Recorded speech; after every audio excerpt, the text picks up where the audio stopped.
Alors, on va tout de suite retrouver Benoît Rousseau. Benoît Rousseau qui est donc en duplex avec nous. Bonjour Benoît. Alors, bonjour Lucie. On a le son. Benoît, vous m'entendez? Oui, je vous entends. Alors, on va donc parler avec vous du CAC 40, le CAC 40 qui est en baisse ce matin. Oui, effectivement, on a eu, je vous ai mis les graphiques sur 48 heures parce que c'est vraiment très intéressant de voir que l'on respecte depuis 48 heures les points hauts sur tous les indices. Donc dès qu'on atteint un point haut, donc sur le CAC 40, dès qu'on est aux environs de 4460, 4450, on baisse systématiquement. Donc on le voit hier par deux fois et ce matin, dès l'ouverture, on a été un peu plus au-dessus que 4460 et on a tout de suite descendu. Donc j'avais indiqué ce matin que 4425 était à mon avis une belle cible pour un rebond parce que c'était exactement sur cette zone-là où on a été les points bas de 6h et 17h. Donc on a bien rebondi sur les 4425, on a réintégré le point pivot journalier et là on continue à baisser.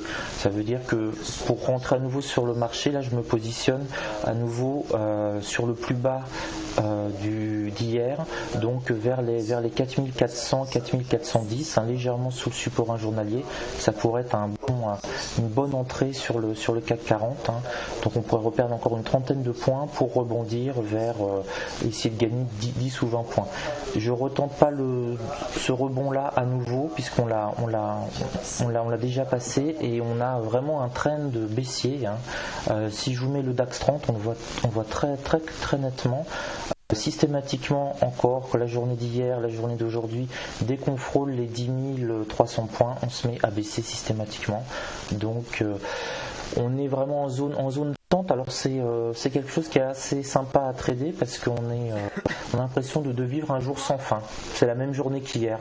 Oui. C'est vrai que vous tradez souvent les points pivots lorsque vous êtes en position. Là par exemple on arrive sur un point pivot donc qui est de 4430 je crois et vous dites que vous n'allez pas le retester parce que vous n'allez pas le retrader parce qu'il a déjà été testé à 2 reprises. Pourquoi est-ce qu'il ne marcherait pas cette fois-ci? Si vous voulez, c'est un petit peu c'est statistique, c'est-à-dire que quand on a des zones tous les 25 points sur le CAC 40, c'est des zones de stabilisation ou de rebond où on hésite.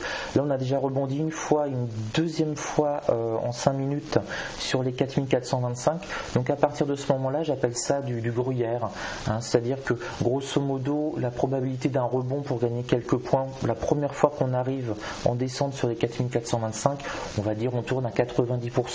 Le second rebond qui peut être un W, donc une figure assez intéressante techniquement, on va tourner peut-être à 70% de réussite. Et le troisième rebond qui va peut-être s'amorcer là, on a finalement autant de risques de cassure, c'est-à-dire de plonger finalement et de foncer, là si on casse les 4425-30, de foncer vers les 4410 que de rebondir.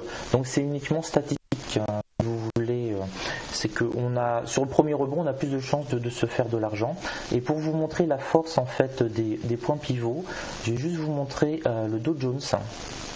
Donc là c'est le Dow Jones futur depuis cette nuit et qu'est-ce que l'on constate? On rebondit systématiquement sur le point pivot journalier et le point haut c'est le point pivot hebdomadaire du Dow Jones et là on est en train de se faire une partie de ping-pong entre ces zones et ça c'est intéressant pour les traders notamment sur les indices européens parce que si on a une rupture du point pivot du Dow Jones futur sur son point pivot journalier, on peut descendre vers les 17 400 et ça va entraîner les indices européens vers le bas.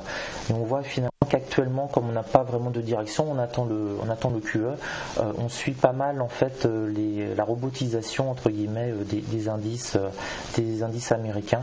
Et là sur le Dow Jones, on a vraiment une figure type. Donc surveillez les futurs, notamment le Dow Jones 30 ou le S&P 500. Si on casse les niveaux, ça va tout de suite suivre sur les indices européens. En attendant demain où on va bien s'amuser. Oui. On a vu que le DAX ce matin était en baisse. Est-ce que vous continuez à peter les plus hauts? Systématiquement jusqu'à jusqu'à demain, jusqu'au QE, parce que là le QE, on est on va dire à 10 300, un peu plus en record historique sur le DAX. On va vivre à peu près une heure de forte volatilité de folie, et là on peut aller peut-être, je sais pas, sur les 10 500. Donc pour l'instant je peux systématiquement les plus hauts jusqu'à demain, et demain je vais bien attendre ce que l'on va nous annoncer, mais ça, il va y avoir du sport en tout cas. Il va falloir bien dormir à mon avis. Merci Benoît, donc trader et fondateur du site Anvil. Merci beaucoup. On va marquer une pause et on se retrouve dans quelques instants.